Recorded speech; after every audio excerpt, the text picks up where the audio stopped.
مختار سقفی نام کا ایک بندہ گزرا ہے پچھلے زمانے کے اندر، بڑی توجہ چاہیے ہوگی مجھے، میں آج کا موضوع تھوڑا کلیئر کر دوں۔ مختار سقفی وہ بندہ جس کے بارے کتابوں میں لکھا ہوا کہ اس بندے نے نبوت کا دعویٰ کیا تھا، اس بندے نے کہا تھا میرے پاس جبرائیل وحی لے کر آتے ہیں۔ یہ جھوٹا نبی بنا تھا، خود اس نے نبوت کا دعویٰ کر دیا تھا۔ بعض احباب ایسے ہیں اس کو حضرت امام مختار کہتے ہیں اور غلط کہتے ہیں، انہیں بھی پتہ ہے کہ مختار نے نبوت کا دعویٰ کیا تھا، اور مختار اور تاریخ الخلفاء کے اندر علامہ جلال الدین سیوطی شافعی اور دیگر بے شمار لوگوں نے لکھا کہ مختار نے نبوت کا دعویٰ کیا تھا۔ وہ بندہ ٹھیک نہیں تھا، اس نے نبوت کا دعویٰ کیا۔ اب سنیے گا ذرا، آپ کی عقلیں حیرت میں پڑنے لگی ہیں جو میں بات کرنے لگا ہوں۔ کربلا کا واقعہ ہو گیا، کربلا کے واقعے کے بعد اب کیا ہوا کہ یہ جو مختار تھا اس نے کسی طریقے سے حکومت حاصل کر لی۔ مختار سقفی نے، اس کو حکومت مل گئی۔ جب اس کو حکومت مل گئی، اب اس نے کیا کیا، اس نے چن چن کے وہ بندے مارنے شروع کیے جو کربلا کے واقعے میں حضرت امام حسین پاک کے خلاف لڑے تھے، یعنی یزید کے لشکر میں شامل ہو کے جو لڑے تھے، مختار نے وہ بندے چن چن کے مارنے شروع کیے۔ کیسے چن چن کے مارنے شروع کیے آپ سنتے جائیے گا۔ اس نے ایک دن اپنے دربار میں بیٹھے کہا کل میں اس بندے کو قتل کروں گا کہ میرے اس عمل سے تمام مومنین اور اللہ کے فرشتے بھی راضی ہو جائیں گے۔ وہاں پر ابن اسود نخعی نام کا بندہ موجود تھا، وہ اسے سمجھ گیا کہ یہ جو مختار کہہ رہا ہے نا کل میں نے ایسا بندہ مارنا ہے جس سے سارے مومن راضی ہو جائیں گے اور خدا کے فرشتے بھی راضی ہو جائیں گے، اس نے مجھے لگ رہا ہے کہ اس نے ابن سعد کو مارنا ہے، وہ جو میدان کربلا میں تھا، جو میدان کربلا میں حضرت امام حسین پاک کے خلاف جنگ لڑوا رہا تھا، جو کمانڈر بنا ہوا تھا، گورنر بنا ہوا تھا اس علاقے کا، یہ سمجھ گیا کہ ابن سعد کو مروائے گا یہ کل۔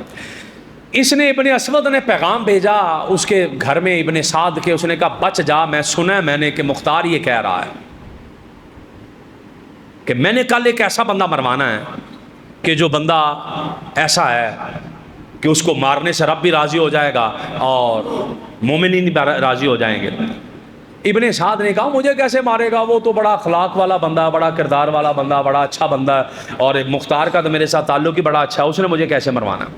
لیکن اس نے پھر بھی کہا، اس نے کہا بچ جا۔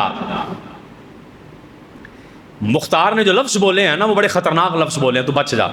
ابن سعد گھر کے اندر چھپ گیا۔ اگلا دن آیا، مختار سقفی نے پیغام بھیجا، اس نے پیغام بھیج کر کہا کہ جاؤ ابن سعد کو بلا کر لاؤ، ابن سعد کو بلا کر لاؤ۔ یہ ابن سعد کو بلانے کے لیے بندہ گیا اس کی فوج میں سے، اس نے جا کر کہا کہ ابن سعد تجھے مختار بلا رہا ہے۔ مختار نے کہا میری طبیعت ٹھیک نہیں ہے، میں اپنے بیٹے کو بھیج دیتا ہوں۔ اس نے اپنے بیٹے حفص کو بھیج دیا کہ جاؤ ابن سعد کی بات سن کر آؤ۔ حفص گیا مختار کے پاس، کہا تیرا باپ کہاں ہے؟ مختار نے کہا ابن سعد تیرا باپ کہاں گیا؟ وہ کہنے لگا وہ خلوت نشین ہو گیا، اس کی طبیعت ٹھیک نہیں ہے، ویسے بھی گھر سے نہیں نکلتا، اللہ اللہ کر رہا نوکر میں بیٹھ کے۔ مختار نے کہا وہ جو حسین کو شہید کر کے تیرے باپ نے رہ کی حکومت لی تھی وہ کہاں گئی ہے؟ اب خلوت نشین ہو گیا یہ کام کروا کے، اب رہ کی حکومت، رہ کے علاقہ تھا، ابھی بھی اس کا نام رہ ہی ہے، وہ رہ کی حکومت لے کے اب خلوت نشین ہو گیا۔ جس کے لیے اس نے فرزند رسول کا خون بہایا تھا اسے بولو میری بات سن جائے آ کے۔ اس نے کہا جو اس نے باہر نہیں آنا میرے باپ نے، اس نے اپنا وہ فوجی یا سپاہی یا جو بھی پولیس بھیجی، جاؤ پکڑ کر لاؤ، پکڑ کر لیا۔ اس نے کہا کہ اس کو لاؤ میرے سامنے، اور لا کر کیسے لانا ہے کہ زندہ نہیں لانا، اس کا سر کاٹ کے لانا ہے۔ مختار نے کہا کہ اس کا سر کاٹ کے لانا۔ مختار کے پاس آ گیا جی اس کا سر کاٹا ہوا ابن سعد کا۔ جب سر سامنے آیا تو اس کا بیٹا بھی حفص بھی سامنے بیٹھا، کہا حفص پہچانتے ہو یہ سر کس کا؟ اس نے کہا ہاں انا للہ و انا الیہ راجعون، یہ تو میرے باپ ابن سعد کا جس نے کربلا کے میدان میں حسین پاک کو شہید کروایا، یہ تو میرے باپ کا سر ہے۔ تو کہنے لگے ہاں کیا کہتے ہو اپنے باپ کے بارے؟ کہنے لگا بیٹا کہ میرے باپ کے مرنے کے بعد اب زندگی کا کوئی مزہ تو نہیں ہے۔ مختار کہنے لگا ہاں واقعی مزہ نہیں ہے، تجھے بھی زندہ نہیں رہنا چاہیے۔ بیٹے کا بھی سر کاٹا اس نے، کاٹنے کے بعد یہاں ابن سعد کا سر رکھا، یہاں اس کے بیٹے حفص کا سر رکھا، اور کہنے لگا یہ ایک حسین کے بدلے ہے، ایک علی اکبر کے بدلے ہے، اگرچہ دونوں برابر نہیں ہیں، حسین کہاں اور یہ کہاں، علی اکبر کہاں اور یہ کہاں، یہ دونوں برابر نہیں۔ خدا کی قسم قریش کے 3 دستے بھی مار دوں تو تب بھی حسین کے قتل کا برابری نہیں ہو سکتی. انہوں نے ظلم اتنا کیا. اور پھر اس نے وہ سر جو تھا ابن سعد کا حضرت علی المرتضیٰ کے بیٹے محمد بن حنفیہ کے پاس بھیج دیا اور کہا جائیے محمد بن حنفیہ کو جا کر تحفہ دیجئے کہ مختار نے یہ کیا ہے کہ آپ کے والد اور آپ کے بھائی اور دیگر لوگوں کے جو قاتل لوگ ہیں میں نے ان کو قتل کرنا شروع کر دیا. خولی بن یزید نام کا ایک بندہ تھا جس نے کربلا کے میدان میں اہل بیت پر بڑے ظلم ڈھائے تھے, اور یہ وہ بدبختہ خولی جس نے حضرت امام حسین کا سر جدا کیا تھا آپ کے جسم سے, خنجر چلا کر جس نے سر جدا کیا. مختار نے اپنے ابو امرا نام کا ایک سپاہی تھا, اس کو چند بندے دے کر بھیجا کہ جاؤ خولی کو لے کر آؤ. وہ اپنے گھر میں چھپ گیا. خولی جب خولی اپنے گھر میں چھپ گیا تو اپنی بیوی سے کہنے لگا میں گھر کی فلانی کوٹھری میں چھپاؤں تو تم ایسا کرنا کہ جب آئیں تو بتانا نہیں کہ میں کہاں پر چھپاؤں. بیوی کے دل میں نفرت تھی کہ اس نے حسین پاک کا سر کاٹا ہے. اب مسئلہ سمجھ لیں, بس اوقات ہم یہ سمجھ رہے ہوتے ہیں کہ جو میں کر رہا ہوں نا یہ ٹھیک ہے. بس اوقات ہم یہ سمجھ رہے ہوتے ہیں جو میں کر رہا ہوں یہ ٹھیک ہے. میں اپنی طاقت کے زور پہ, اپنے منصب کے زور پہ, اپنے عہدے کے زور پہ, اپنی مفکری کے زور پہ کہ میں بڑا فلاسفر آدمی, میں ٹھیک ہی کر رہا ہوں. خولی نے بھی یہی کیا کہ حکومت راضی ہو جائے گی, کام ٹھیک ہو جائے گا, مجھے ترقی مل جائے گی, عہدہ مل جائے گا. بیوی کے دل میں نفرت آ گئی تھی کہ تو کیسا ظالم بندہ ہے, 4 ٹکوں کے لیے تو نے حسین کا سر جدا کر دیا. اب مسئلہ سمجھ رہے ہیں نا. اس ٹائم پہ تو بندہ سمجھا نہیں میں تے اپنا کام کرنے ہیں, تو اپنا کام کرنے ہیں, پر تیرے سارے کام بعد میں ہے, پہلے ذات مصطفیٰ ہے. مسئلہ سمجھنے کی کوشش فرمایا. میری بات اب سمجھ رہے ہیں نا جی. تیرے سارے کام اپنی جگہ یس ہیں. خولی نے بھی یہی کیا. اس نے کہا جی میں حسین پاک کا سر جدا کر دیا ابن سعد کو راضی کرنے کے لیے, ابن زیاد کو راضی کرنے کے لیے, یزید کو راضی کرنے کے لیے سر کاٹ دیا, جدا کر دیا. جب سر کاٹ دیا, جدا کر دیا, اب کیا ہوا جی, بیوی کو کہنے لگا میں چھپنے لگا ہوں تو نے یہ کرنا ہے کہ تو نے بتانا نہیں میں کہاں چھپاؤں, تو نے بتانا نہیں میں کہاں پر چھپاؤں. اس نے کہا جی ٹھیک ہے میں نہیں بتاتی. کوٹھڑی کے اندر چھپ گیا. جب کوٹھڑی کے اندر چھپ گیا, وہ اندر ابو امرا نام کا مختار سقفی کا وہ سپاہی اندر آئے, فوج کو لے کر آ کر ڈھونڈنے لگ پڑے. بیوی کو کہنے لگے ہاں بتا کہاں پر ہے, لکھا تاریخ تبری کے اندر موجود ہے کہ جب اندر آئے فوجی ڈھونڈنے لگ پڑے تو ملے نہ. تو بیوی سے کہنے لگے کہاں گیا خولی. اس نے زبان سے کہا مجھے نہیں پتا, اور ہاتھ کے اشارے سے کہا بھی اتھے لبو. ہاتھ کے اشارے سے کہا وہاں بیٹھا ہوا ہے, وہاں ڈھونڈو جا کے. ہاتھ کے اشارے سے بتا دیا. وہ جب فرزدق شاعر ملا تھا, اگر آپ کے ذہن میں ہے, فرزدق شاعر حضرت امام حسین پاک کو ملا تھا کربلا کے راستے میں, تو آپ نے پوچھا فرزدق بتا وہاں پر کوفہ کے اندر کیا چل رہا ہے. تو انہوں نے آگے سے فرزدق شاعر نے کہا تھا حضور انہوں نے دل تیاڑے نال جے, تلواراں یزید نال جے.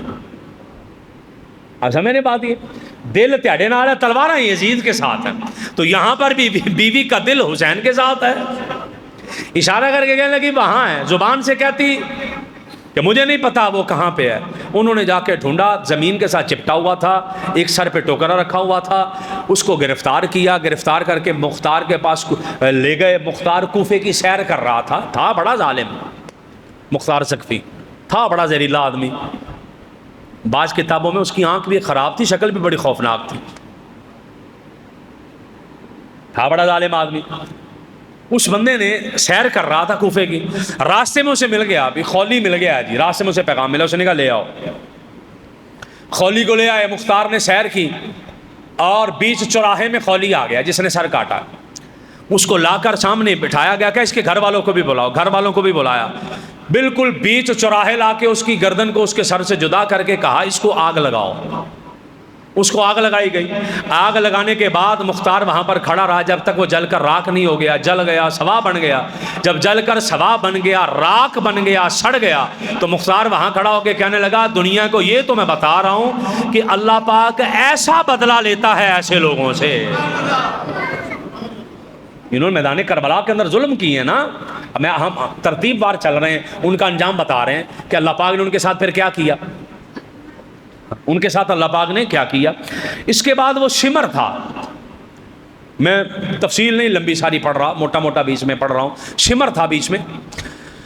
شمر کو مسلم بن عبداللہ زیابی کا بیان ہے کہ حضرت امام حسین کے مقابلے میں جب کربلا میں جانے والے لوگوں کو پکڑ پکڑ کر مختار مارنے لگ پڑا تو شمر تیز رفتار گھوڑے لے کے دوڑا، کوفے سے بھاگ گیا۔